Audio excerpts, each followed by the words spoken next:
and welcome to another Tending Tuesday. I'm happy to be with you here today, and I want to say hello to all those folks that are joining us again and again now over the years, and particularly extend a warm welcome to those joining us for the first time.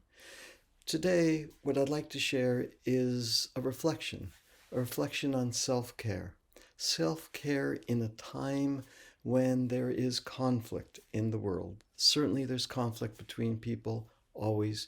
Certainly there's conflict in relation to the environment, of course, and to here and now, there is conflict in the world at a particularly, difficult level, really. As we're all watching social media or the television, noticing what's going on in different parts of the world, number of different places in the world, it is heartbreaking and sad, and it creates anxiety and agitation, outrage, grief, a whole range of emotions. And we are experiencing, what? We're experiencing what it means when people are so cruel to one another in such an overt way and in such overt ways. Yeah.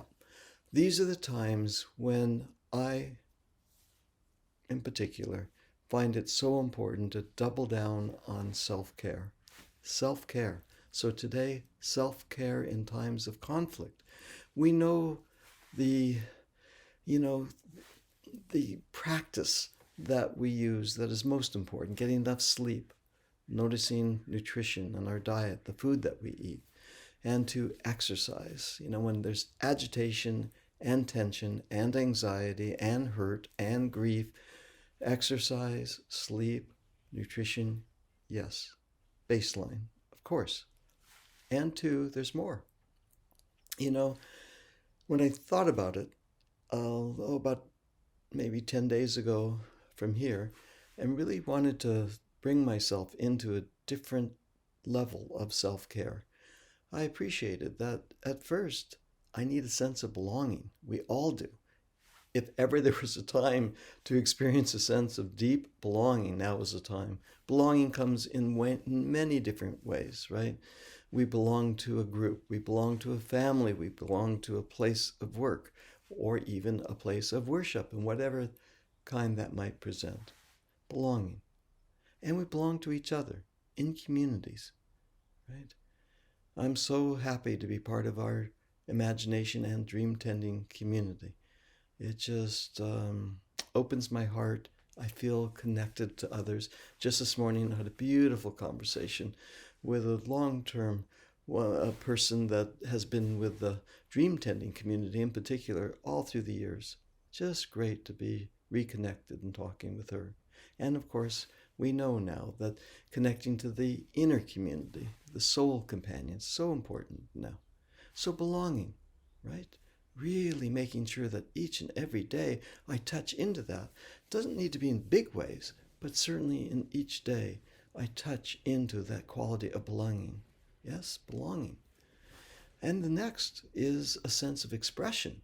That's where I get in trouble sometimes. I forget that the emotions that are coming my way, I'll ingest, but then I'll keep them in my body. So important to breathe deeply and find times for expression. Rituals of grief, here and now, right? There's so much in the world of today. Making time doesn't have to be phenomenal, huge, but a simple praxis of going inside, feeling what's swirling, and offering expression. And when I do, I am in a different place altogether in my life and in connection with others.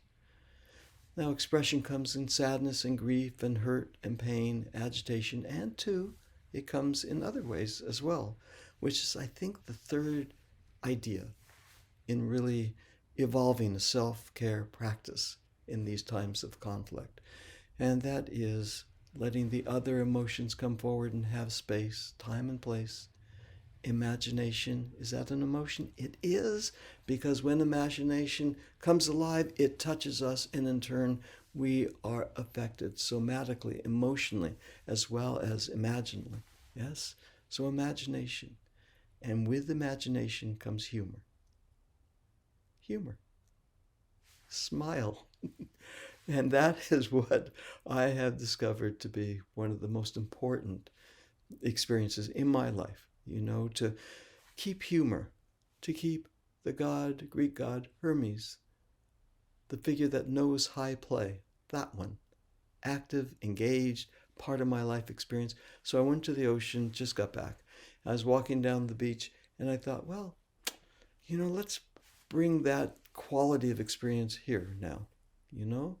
And it doesn't have to be blatant. I don't have to go telling jokes to people, right? But a smile. What brings a smile to my face? And I just noticed. And I noticed first these two dogs that were noticing one another, and they were adorable. And big smile came. Next, I noticed a little girl who must have been, I don't know, 3 years old with her mom playing there, making all these little sandcastles. Like, smile. Right? So cool. And as I was walking, people were walking in my direction, and I didn't blatantly approach them and give them a big smile, but I had a smile, an inner smile, and a little bit of a smile on my face as well.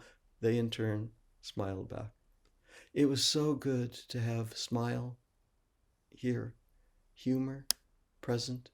So let me encourage you to include in self-care practice, right? Laughter. I remember long ago when I was first starting out, I must have been 17, 18 years old. And there's a man named Norman Cousins, who some of you may remember. And he popularized this idea that laughter each day would be so incredibly curative. Now, he was a research scientist and he was a lot of things. And they were at UCLA and they did a whole pile of research to notice with humor the connection between being in laughter, at least some of the time, and how that would increase immune system, right? And how it would increase emotional well-being and so on and so forth.